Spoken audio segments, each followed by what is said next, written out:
Thank you, Mr. Speaker, and I yield myself such time as I may consume. Gentleman's recognized. I never thought I'd say this, but I'm glad I'm not on the Foreign Affairs Committee. I thought the Rules Committee was tough, but listening to this debate, boy, I go out of my mind. I couldn't follow the chairman of the Foreign Affairs Committee. And I want to correct something. I mean, this is not a Democratic resolution. It's a bipartisan resolution. Maybe that's something the chairman is not familiar with, but this is a bipartisan resolution. Democrats and Republicans have sponsored it. And, in this chamber, I guess we've all become accustomed to debating trivial issues passionately and important ones not at all. We spend a lot of time renaming post offices and passing bills that do nothing for anybody. And so maybe the distinguished chairman is not used to doing big things. But I'll tell you what, the issue of war is a big deal.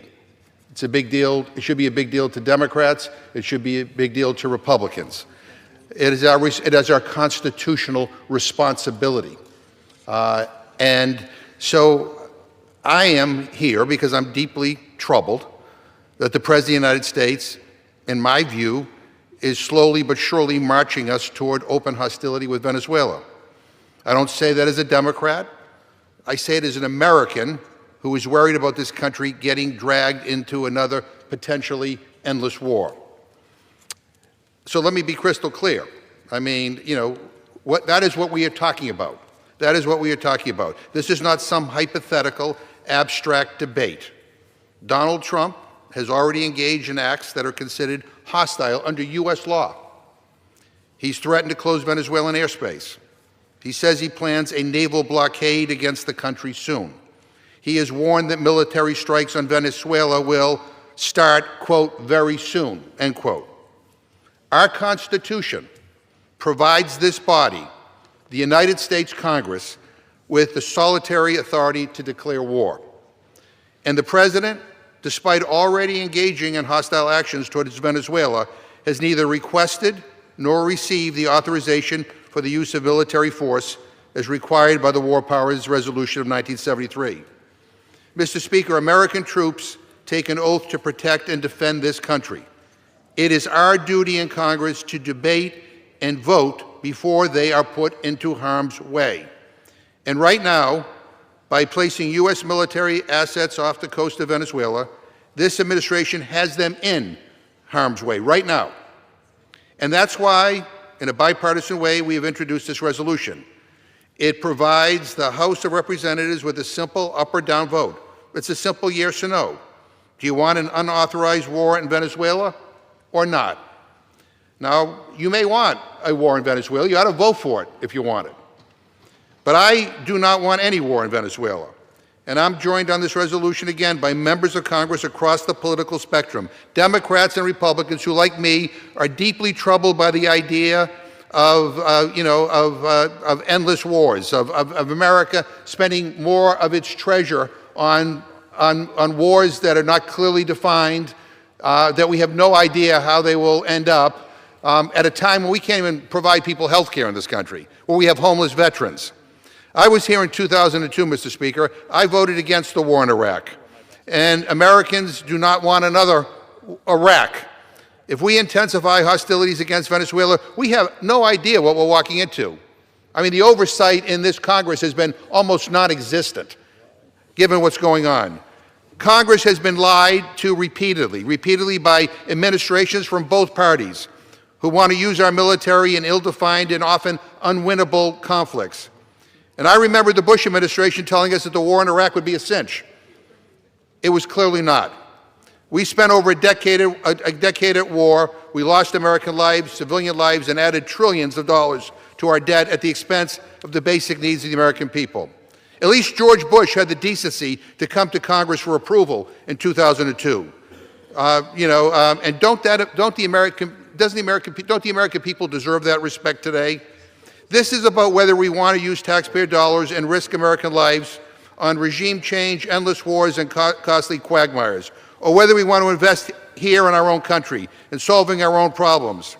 For God's sake, we live in a country where we, again, have homeless veterans, where we have hungry school kids, where seniors can't afford their medication and families to struggle to get by.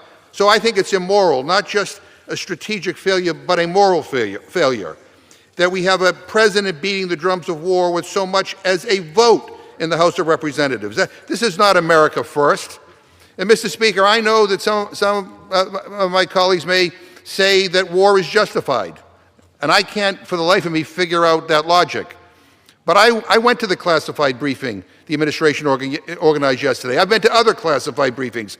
I heard no justification that there was some imminent military threat from Venezuela, nothing that would justify the hostilities that the president is engaged in right now in building up troops. Those who want to say, those who want to go to war and say that this is about drugs and cartels, let me just say that this administration's own Drug Enforcement Administration reports fentanyl is overwhelmingly produced in other countries using chemicals that come from elsewhere in the world. Venezuela isn't listed as a fentanyl source or transit country in any edition of the National Drug Threat Assessment. More fentanyl comes from China and Mexico than Venezuela. Maybe the chairman wants to go to war with China and Mexico. And by the way, as was pointed out, Donald Trump pardoned the ex-Honduran president of Honduras who was found guilty of drug trafficking. Yeah, chairman said nothing about that. You know, over 3,667 people in Florida died from fentanyl, and the president of the United States pardoned one of the